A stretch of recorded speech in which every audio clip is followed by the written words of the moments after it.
এই বাজেট উপস্থাপনের পর মানি না, মানব না, এই আওয়াজটা আসে নাই। মাননীয় অর্থমন্ত্রী, আপনার কাছে বিনয়ের সহিত আপনার মাধ্যমে অনুরোধ করব, অন্তত মুক্তিযোদ্ধাদের ভাতাটা বাড়িয়ে দেন, যাতে বাংলাদেশে একটা স্বর্ণাক্ষরে আপনার নামটা লেখা থাকে। অক্টোবর মাস 28 তারিখ ফ্যাসিস্ট আওয়ামী লীগ ক্ষমতায়, সেদিন আজকের অর্থমন্ত্রী যিনি একটা সুন্দর বাজেট উপস্থাপন করেছেন, একটা বক্তব্য বলেছেন, সে বক্তব্যটা আমি সংসদের 348 জন মাননীয় সংসদ সদস্যকে আপনার মাধ্যমে বলতে চাই। উনি বলেছেন শেখ হাসিনা ভোট চোর।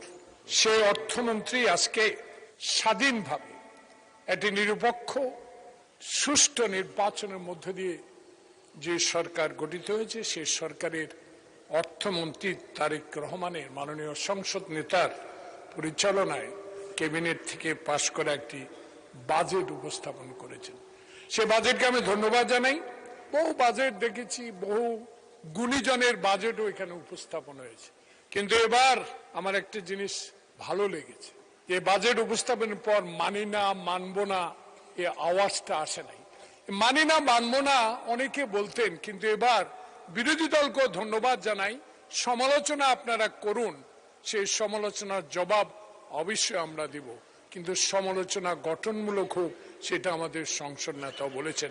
ইসলাম নিয়ে কথা বলা তো দরকার নাই। মিলন একটু আগে যে কথাটা বলেছে, সে কথা দিয়ে আমি যেতে চাই না, তর্ক উত্থাপন করে সংসদকে উত্তপ্ত করতে চাই না।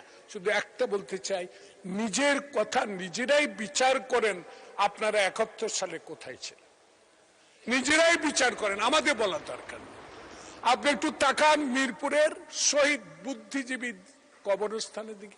সে স্বাধীনতার একদিন আগে কারা সংগঠিত করেছে হত্যাকাণ্ড, কারা বুদ্ধি শূন্য করতে চেয়েছিল বাংলাদেশকে, এই বিষয়টা একটু নজরে নিয়ে আসেন।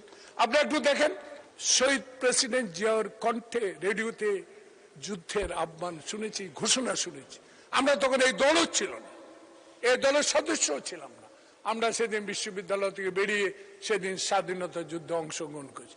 আজকে আপনাদের দলে অনেক মুক্তিযোদ্ধা আছে, কয়েকজন মুক্তিযুদ্ধ বক্তব্য দিয়েছেন, সেখানে তো আপনি মুক্তিযোদ্ধাদের ভাতা বাড়াবার জন্য কথাটা বলেন।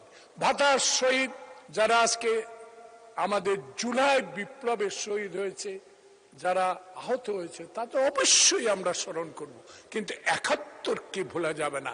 71-এর স্বাধীনতা যুদ্ধে যারা আমরা যুদ্ধ করে দেশ স্বাধীন করে আজকে মাননীয় অর্থমন্ত্রী যে বাজেট দিয়েছেন, স্বাধীনতা পাওয়ার কারণে সেই স্বাধীনতা যোদ্ধাদের প্রতি আমি মাননীয় অর্থমন্ত্রী আপনার কাছে বিনয়ের সহিত আপনার মাধ্যমে অনুরোধ করব, অন্তত মুক্তিযোদ্ধাদের ভাতাটা বাড়িয়ে দেন, যাতে বাংলাদেশে একটা স্বর্ণাক্ষরে আপনার নামটা লেখা থাকে। দেশনেত্রী বেগম খালেদা জিয়ার সাথে সংসদে আসার সৌভাগ্য হয়েছে।